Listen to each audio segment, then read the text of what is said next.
Greetings, family. We have a special edition of Race for the Times today. We speak with Father Amde Hamilton of the Watch Prophets. The Watch Prophets were formed out of the Watch Writers Workshop in 1967, on the tail end of the Watch Rebellion. The Watch Rebellion lasted from August 11th to August 19th, 1965. As we look back at the Watch Rebellion, we look to today as we look at the murder of Michael Brown and what is going on in Ferguson, Missouri. We speak with Father Amde Hamilton about his experiences, his thoughts, and his art. All power to the people in the beats. Check it out. Must speak to you straight. Everybody's dilly-dallying and pussyfooting and tiptoeing and watering the message down and changing it and diluting it and trying to make it sound pretty and be accepted by everybody. The hell with being accepted by everybody. We are black men in America, so I'm trying to make black people recognize that calling themselves Americans because they live here is foul. If she said, nigga, I'm black as you, brown, you just protested. Mamas, if you hear me, call in the radio stations and protest it. And they have to keep changing their slavery because we keep getting hip to it. I ain't scared to die fighting for the revolution. I'm ready to get my gas pocket back and get the shoe.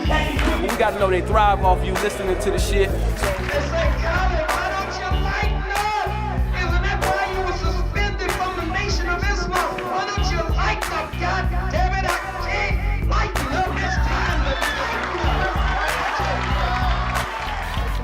up. So I wanted to just start by saying, we have witnessed a lot since we last met with you, and you performed the concert in Oakland, which was beautiful, and so much has happened. There was one thing in your concert that you did that was so poignant, which was to point out that many of the poems that you read were written decades ago, and a lot of the content in those poems, they still resonate today. Could you just expound a little bit and talk about why you think they're still relevant and the meaning behind them still being relevant today in terms of our struggle and what we're going through? Well, as Otis O'Solomon of the Watch Prophets always says, the truth doesn't spoil. It's always fresh. And, as you're calling me for this interview, I want to read a poem by Richard Dodo about this incident that's happening in Ferguson. And this poem is close to 50 years old. Hey, brother, what's happening? Why is everybody so uptight? The police are busting black folks left and right. The county morgues overflowing, hospital, jail houses too. Looks to me like change is overdue. But it's cool, because that ain't nothing new. Violence in our ghettos rages on. Everybody's doing us wrong. The police are stopping cars, raiding bars, even closing down our major streets on Sunday nights. They say it's for our own safety. We all know that ain't right. A change is overdue. But it's cool.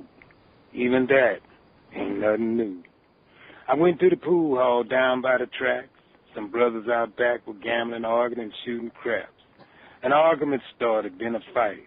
One pulled a gun, the other a knife. Some shots were fired, which took another innocent life.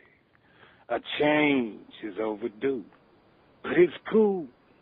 That, too, ain't nothing new. Got up early this morning, took my favorite lady to church. Even said a prayer or two against this vicious ghetto curse. When I got home, I found my TV, CD, cell phone, stereo, shoes, clothes, everything gone. A change is overdue.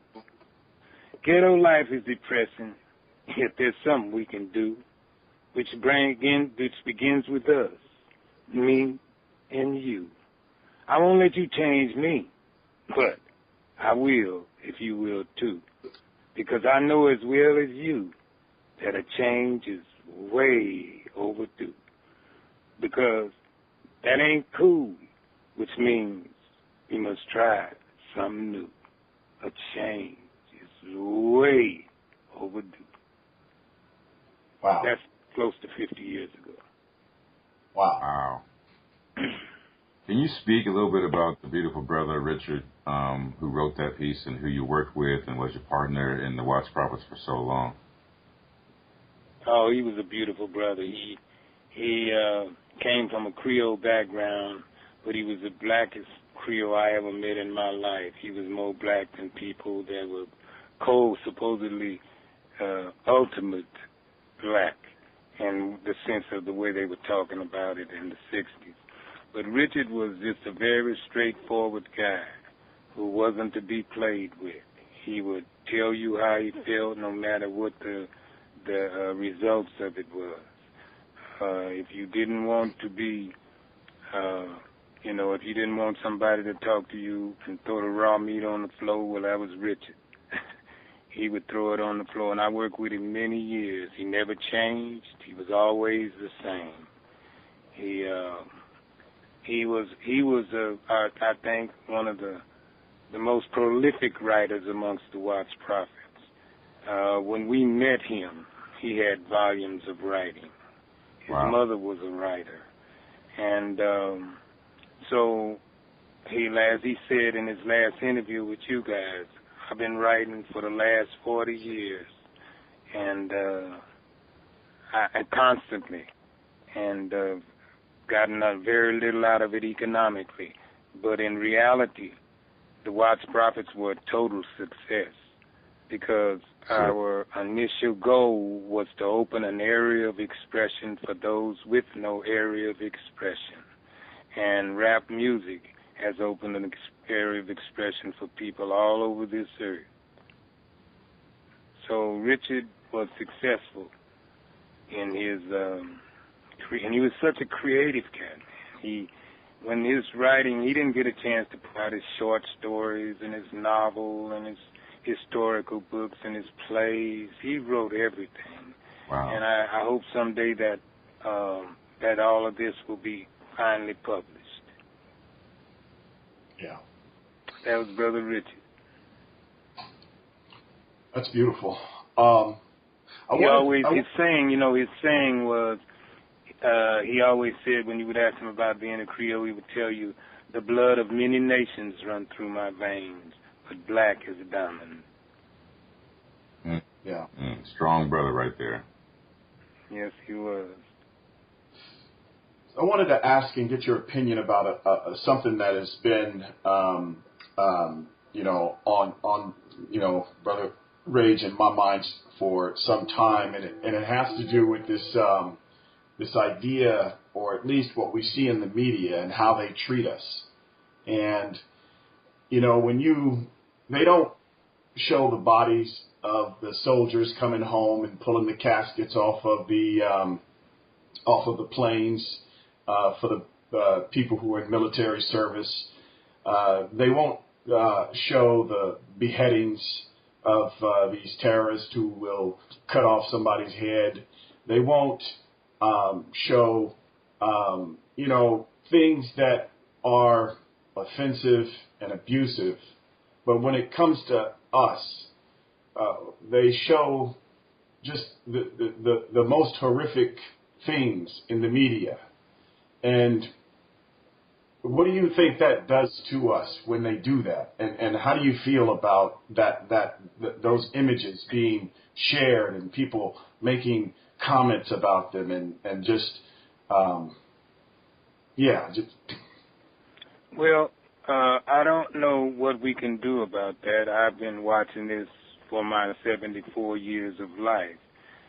But I do know that we have to turn in and begin to look at ourselves and what we can do about our image. We have no control of the media. We have no control of the image, the negative image that is constantly projected of African Americans. We have no control over that other than through our artists. Our artists have to continue to project a positive image. They have to continue to identify and exhibit what is actually happening to us in every way through, as we did in the 60s. We didn't have any guns and didn't want any. We were artists, and we wanted to do things creatively. We wanted change. That's what revolution meant to us, change and creativity. So I say that it's in our hands. I don't know what to do about the control of this media. It has so much money, a few people own everything. But they don't own us. They don't own our souls. They don't own our creativity unless you sell it to them. Or like Dick Gregory say, allow them to pimp you. But we are responsible for that. And if you look at the Watts Prophets book closely, we weren't really on, we might have had a poem that had a racist tendency to it where we said whitey this or whitey that. But overall, our poetry was addressing African Americans. We knew and know that we have to do something for ourselves now. We have been trying and trying, but we got to keep creating. We got to continue to be creative and to try to change this situation. That's why I said on the earlier interview that we did, you know, we do the same thing every time a crisis come about. We're crisis-orientated, and we do the same things. We bring the same people. We march. We exhibit our anger. But then everybody leaves and everything dies down and the problem stays the same. Well, I again say it's the creativity amongst us that's going to get us out of this. And we have to begin to look at ourselves and what can, not so much at what people are trying to do to us, but what we are doing to ourselves and what we can do for ourselves. And I challenge the artists today to unite under the banner of creativity. And let's try to do some things that create a way out of this. I have a new poem that'll be on my new album. It's called You Can Create Your Way In or You Can Create Your Way Out. That's what creation is all about. I want to ask you about your new album and what motivated you to do it, as well as the challenge you put out to artists about the artist's responsibility to, you know, serve the people as well as the art. Well, the new album I've been working on for a long time. There's a couple of poems on there that are over 20 years old. And there's one with Don Cherry that was recorded close to 20 years ago, but it's fresh and ready right at this moment. It's very fresh. So, yes, I've been working on this album a long time, and I wanted to work with certain people. Day One was one of the young producers that I wanted to work with, and I got the opportunity to do that. Brian G., who I'd worked with before, he opened the last album of the Watts Prophets with my poem When the 90s Came. And then I got a chance to work with some of Gil Scott's musicians, Leon and different ones. And that's who really helped me put this album together, along with the executive producer, who was a guy named Craig Webb, who came forward and saw what I was trying to do and said, hey, man, let me give you a hand. And that's what got this project off the ground.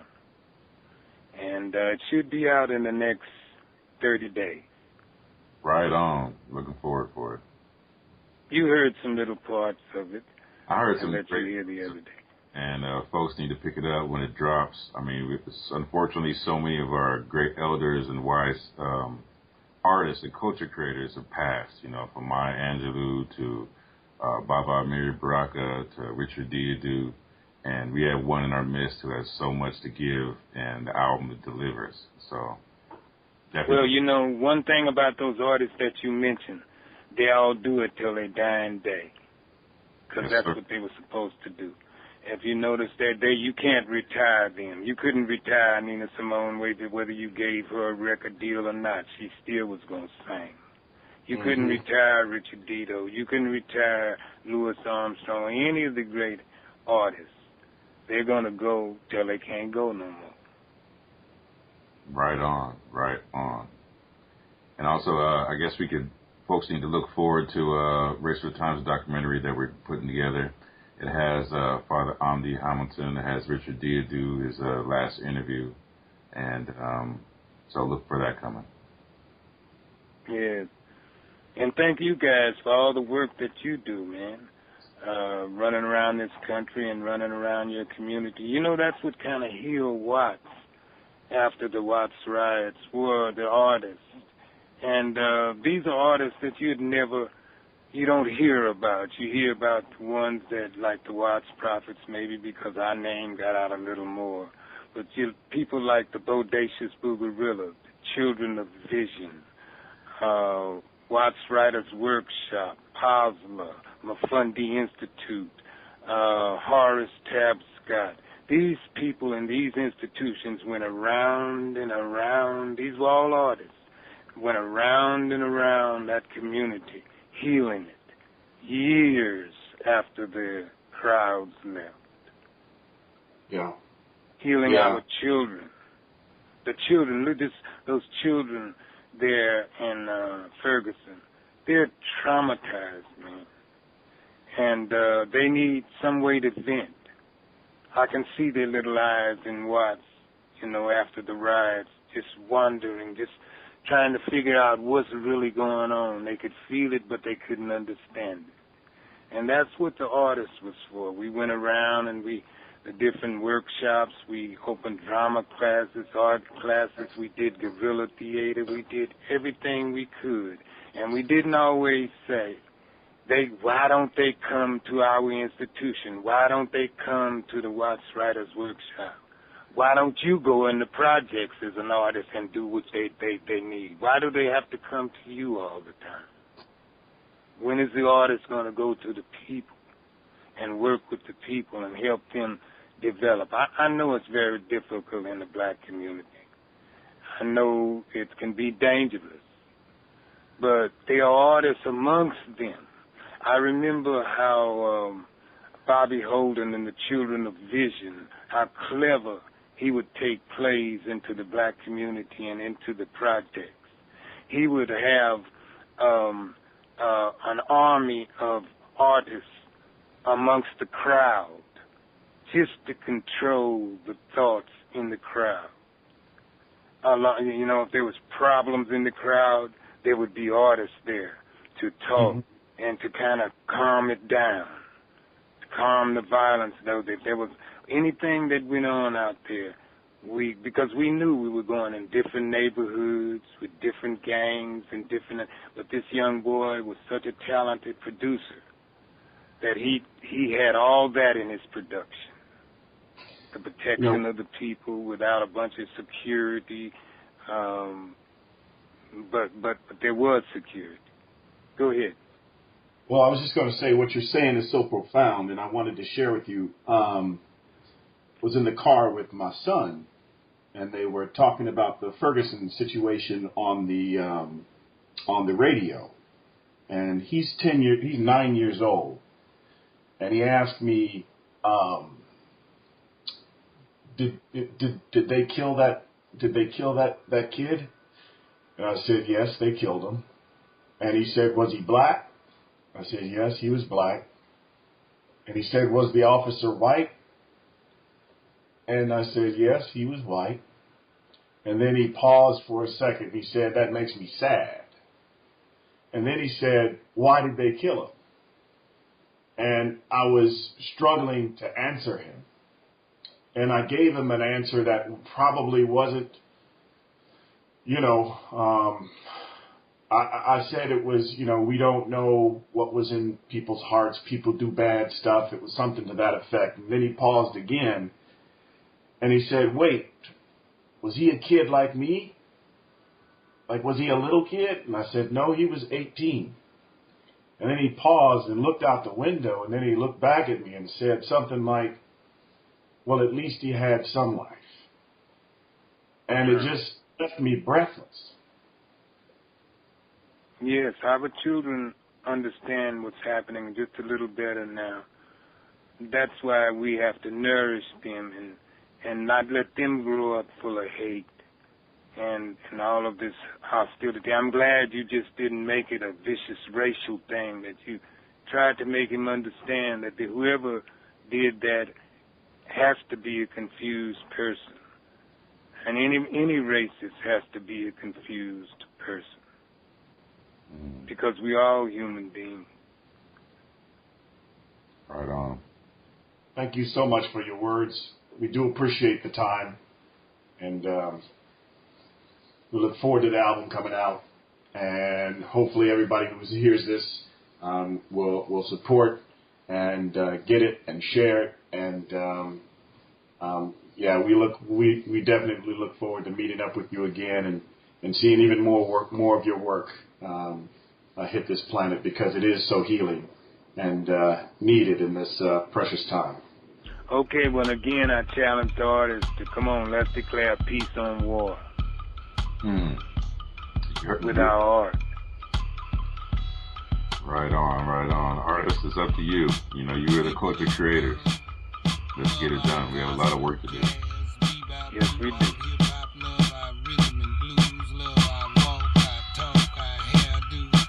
Whatever we do becomes hip and new.